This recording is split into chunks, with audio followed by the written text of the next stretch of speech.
In the premiere, we definitely saw a lot of Julian and Brooke, and it looks like everything's going pretty well for them.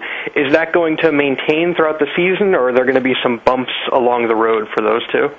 Oh man, it's not going to last long. I mean, get ready for fireworks. I don't think any audience member or anybody who's viewing the show would be excited about lovey-dovey, happy Brooke and Julian all season. I mean, I would be. I think that would be, fun and easy, and, I'd love to kiss a pretty girl on the beach all the time, but definitely going to get nasty. There's going to be, I can't say too much, but I think in the second episode, which will be this coming Monday, there's a new girl introduced, and she's gonna kind of get in my face a little bit and cause some problems for Brooke, and that's going to last for quite some time. So that's definitely going to throw a wrench in the gears. And is that the new model for Close Over Bros, played by Jana Kramer? Yes. Yes, who coincidentally also guest starred on Friday Night Lights. Yeah, we rode in the same vans together in Austin, Texas, doing Friday Night Lights, and we barely met, and we maybe did like one scene together on Friday Night Lights, but we didn't really get to know each other. And then she showed up here, and she was like, "Hey, I know you," and I was like, "I know you." And she's been great. She is, she's murdering her role. I mean, she's like, I just watched the second episode, and she kills. I mean, she's funny and mean and heartbreaking all at the same time. She's really good. Obviously, we see a lot of Julian with Brooke. Now that you're a series regular, are you going to get more involved with some of the other characters? Are you going to have scenes with a lot of the other cast members, or is it mostly going to be around Brooke? Yeah, that's one thing that actually sort of disturbed me a little bit, is because of, my relationship was really limited to mostly Brooke and Peyton in the past, and then I started making the movie with Lucas, and now Lucas is gone, and so, yeah, it's sort of the beginning of the season. It was, we're shooting like episode 9 right now, so we're quite a bit ahead of what's just aired.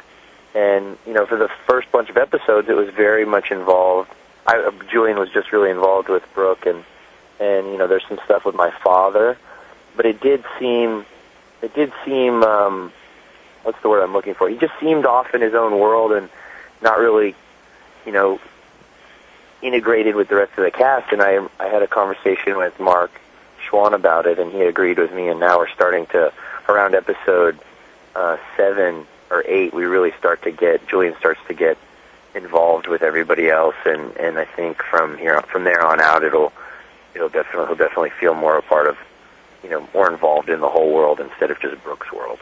I'm wondering about Julian's role with films, because obviously living in Tree Hill, there's probably a limited number of movies to produce there, but I think a lot of fans loved that whole, producing the movie storyline last season, which worked really well. Are there going to be more of Julian working on movies and being a producer, or is it going to be him more on the personal side this season?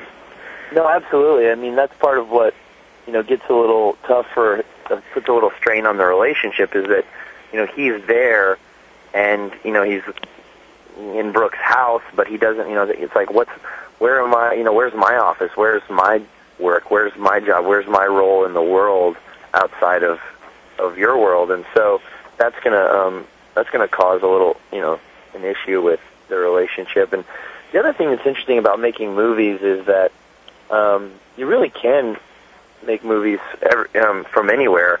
Eventually, you always have to spend time in Los Angeles. But my brother-in-law is a filmmaker, and he lives in Austin, Texas, and he's made one movie, and now he's working on 2 documentaries, and he's got 2 other movies kind of in pre-production, and it's definitely possible. I mean, you always have to, fly back and forth a lot, and you're on the phone a lot with people in Hollywood, but it certainly is possible, and that's some of the stuff we're exploring. He's developing a script. That's kind of, that's not really a spoiler. I mean, he's working on a new script in Tree Hill, and he's trying to keep it going, but it's good because that's one of those little splinters that's going to get in the proverbial foot of their relationship. That was the cheesiest thing I've ever said in my life.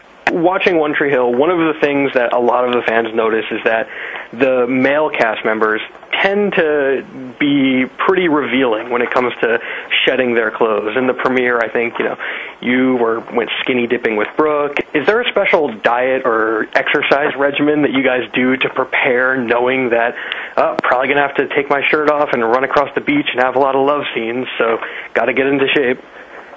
Yeah, it definitely puts into question our producers and writers and the top brass, their sexual orientation.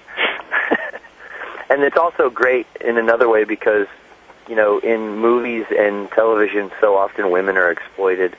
Usually women are exploited 90% of the time and dudes 10% of the time. So it's actually really great that it's flipped in one place in the entertainment world.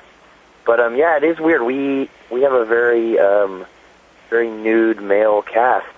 No, there's definitely not any regimen or anything like that. Rob Buckley might say differently and say that Mark Schwann has him on a strict diet and workout program, but he's lying. We all kind of do our own thing. I was an athlete before I was an actor, and I've always just been really active, and I love being outside and working hard and exercising and doing all kinds of different things. So I just do it for fun and for health more so than to look good. We also asked some of our fans on Twitter if they had any questions for you. So BonesFan47 wants to know, who's your favorite person to work with on the set of One Tree Hill? Wait, what's their account name? BonesFan47. That's awesome. Oh, man. I did a movie a long time ago with Emily Deschanel from Bones. That's funny. I don't really know much about Twitter, so I get interested in those little screen name details or whatever you call them.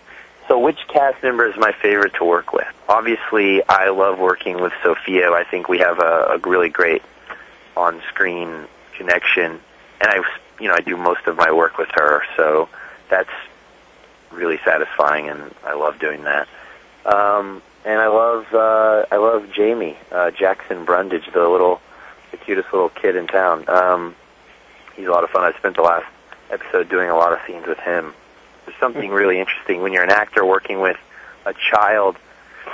I didn't start acting until I was 18, so I had there's a lot of things I had to learn or unlearn, and when you watch a kid who hasn't, picked up bad habits, or he's still just sort of this very open, curious being. It's really fun and enlightening to work with.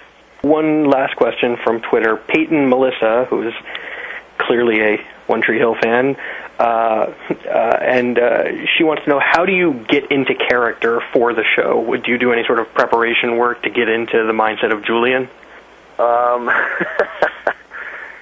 Every day I do yoga for 2 hours at 4 o'clock in the morning. No.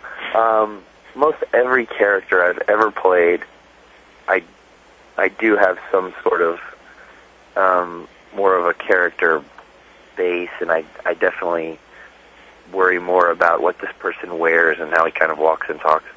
But Julian is I really mostly just wake up and go to work, and Julian just kind of naturally happens. There's no, and I think part of that is for my own mental health, because we shoot this show 9 months a year, and if I if I was playing somebody who was light years different from myself, I don't know what would happen. I'd go crazy or lose my mind or something, or I'd never come out of it.